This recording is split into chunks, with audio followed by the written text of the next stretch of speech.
Hey guys, what's up? We are back here with another video today, and today we are doing my first 2024 Bears mock draft. Oh man, it's unfortunate that I once again do these under the circumstances that the Bears will not be playing this weekend, which is playoff weekend. Um, they were much better this year. At least the number one overall pick is not their own, but they do have the number one overall pick, so it's going to make for some fun mock drafts.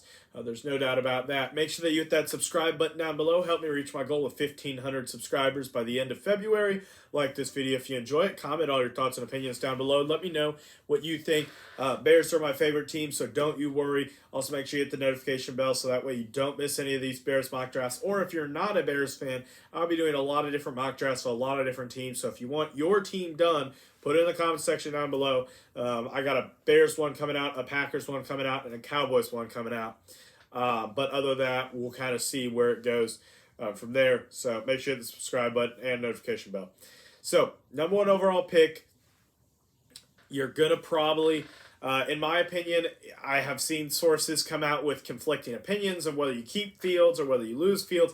And honestly, I don't know what his trade value is. I don't know whether it's a late first round pick, early second round pick, or whether we're looking for like a mid second round pick. I don't know what his trade value is really at. Because he's going into his fourth year. The Bears have the option to give him his fifth-year option. I don't know what really happens with him when it comes to that, so he's not a cheap option by any means, but definitely can be an improved option for some people. Some people think that he's the better choice. Some people think it's Caleb Williams or Drake May or stuff like that. My personal opinion, I'm looking towards Fields as the future. I think he's the future for this Bears team. So now you get that discussion out of the way. First overall pick, and I'm going to trade it to the Arizona Cardinals. The Cardinals are going to give me their number 4 overall pick, their number 21 overall pick, and a second rounder as well, number 35 overall, and their first rounder next year, which I think is pretty fair trade value. From what I've seen report-wise, the first overall pick this year is going to be much bigger value than it was last year. Excuse me. Much more value than it was last year. So I think that 3 first-round picks is very probable to likely for this pick, even though you're only going down 3 slots. So that definitely makes it kind of interesting. So with the number 4 overall pick, I am going to take Joe Alt, the left tackle out of Illinois, out of Notre Dame. I think that Joe Alt, just simply put, is the most technically sound, technically oriented, most. I just think that he's the better choice when it comes to him and Olu Fashanu. I know I'm a Notre Dame fan, as you can tell by my puzzle up here. But I can't watch Joe Alt and watch Ola Fashanu and look at the two and just say that Joe Alt isn't a safer, more productive first-round pick. And when I'm looking at a franchise left tackle, Braxton Jones has been okay. He's not been terrible. But, excuse me, when I have that number 4 overall pick, when I have another 2 first-rounders, I'm going to take a tackle because your offensive line protecting Justin Fields is extremely important. Darnell Wright has had a solid season, but picking a guy like Joe Alt is going to make that offensive line better. Definitely adding a center is a priority, but we'll see what comes in free agency, which I think is a better place to address that center issue than it is in the draft. But we'll see, because there isn't really like a Tyler Lindenbaum or a Creed Humphrey or stuff like that in this draft. So there is that there. So now on to the number 9 overall pick. The other thing I didn't mention was Marvin Harrison Jr. did go at the number 3 slot to the Patriots, which doesn't make a lot of logical sense, but it's what happened. So with the number 9 overall pick, I'm going to take Malik Neighbors. I think he's probably I don't know, him and Odunze. I go back and forth on those two. I think it's 50-50. It really is on who I think is better. You can go back and forth. Just so you know, Rome Odunze was taken 3 picks before at the number 6 slot to the Giants. So Odunze was off the board. But really, once you get past Harrison, I think Marvin Harrison, best player in the draft, possibly, and in my opinion, I think the best player for the Bears in the future. But once you get past that, Neighbors and Odunze are not much of a drop off talent wise. Like, it's definitely different in my opinion, but you're still getting a great caliber wide receiver whether you get Odunze or Neighbors. But I picked Malik Neighbors because he was the last of the trio that was available. Because I do think once you get after Odunze and Neighbors, there is a pretty big drop off when it comes to that wide receiver position. You do have like Brian Thomas Jr. And stuff like that, but or even a Brock Bowers at tight end, but I'm not as high on those guys overall. Then at number 21 overall, I have Chop Robinson, the edge rusher out of Penn State. I think that he has the skill set to be able to be a good good edge rusher in the NFL. He has the height, weight, build to him. We'll see what his combine times are and his RAS score, which I think are both important scores. If you don't know what RAS stands for, it's Relative Athletic Score, and that is a big determining factor for a lot of NFL teams these days.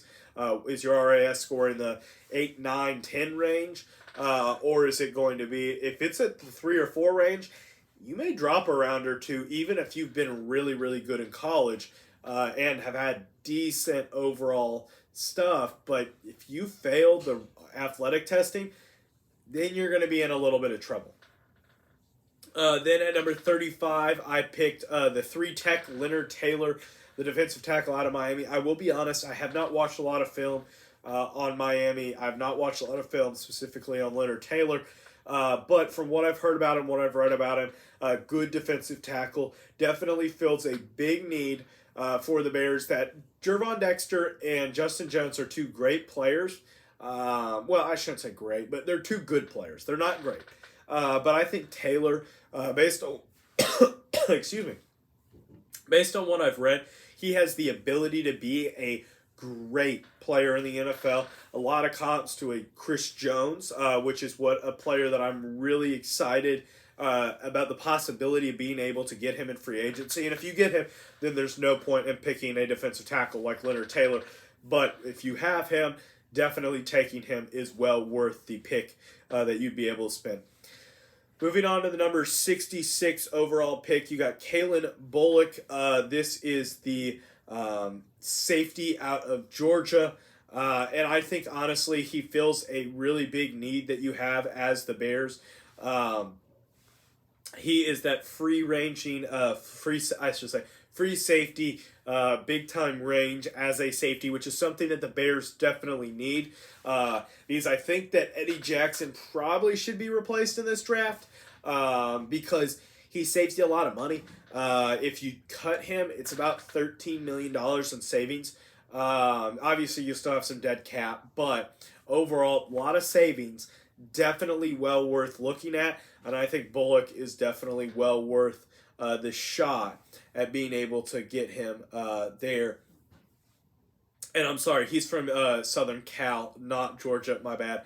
At number 75, going to continue to address the wide receiver position as Darnell Mooney has been a massive disappointment. Cole Kmet has been good, but outside of DJ Moore, you don't really have much at wide receiver. Velus Jones Jr. has been Tyler Scott has drop issues, and obviously he's still a rookie wide receiver. He still has time to develop, but this is a concerning track record for Ryan Poles when it comes to picking receiver outside of the DJ Moore trade.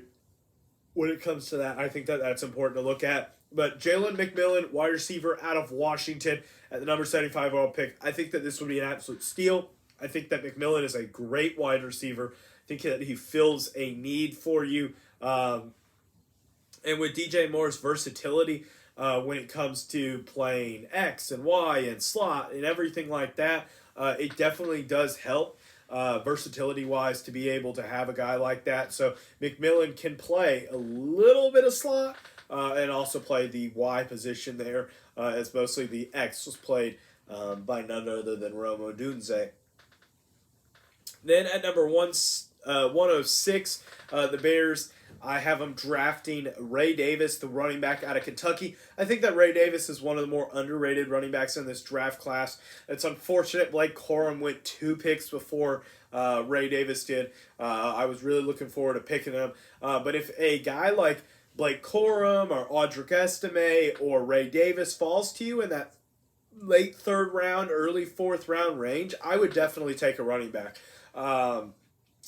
Khalil Herbert was solid this season. Roschon Johnson was solid this season-ish. He's definitely a rookie, but the running back play was kind of subpar, and you can kind of blame that on the offensive line. The offensive line, especially the interior, was pretty atrocious. Tevin Jenkins was solid. Nate Davis, not impressed. Center position was awful. So definitely need to address that. But I also think that it's kind of hard to address center in this draft. There's just not really. Maybe later on my mock drafts, I'll find a center that I really like and take him. Definitely the center out of Georgia. I'm trying to remember his name. He's really good, really solid overall. But then at 121, I have the Bears taking Brevin Spann-Ford. He is the tight end out of Minnesota. Was looking at him last year. Didn't end up declaring for the draft. Solid player. Not really anything particularly special about him. Has some solid pass blocking abilities. Not the greatest when it comes to catching the ball out of the backfield, or out of the line. But you're looking at a player that you kind of need a TE to. Robert Tonyan did not work out. Mercedes Lewis looks like he's coming back, but he is just solely a inline blocking tight end. Great at what he does, don't get me wrong, but outside of that, not much there. Then with the final pick, Zach Zinner, the guard out of Michigan, All-American guard, played really well. He did tear his Achilles, which is kind of a concern, but he should be back in time for the season. Probably not rookie camp, probably not mini camp, probably not some rookie stuff.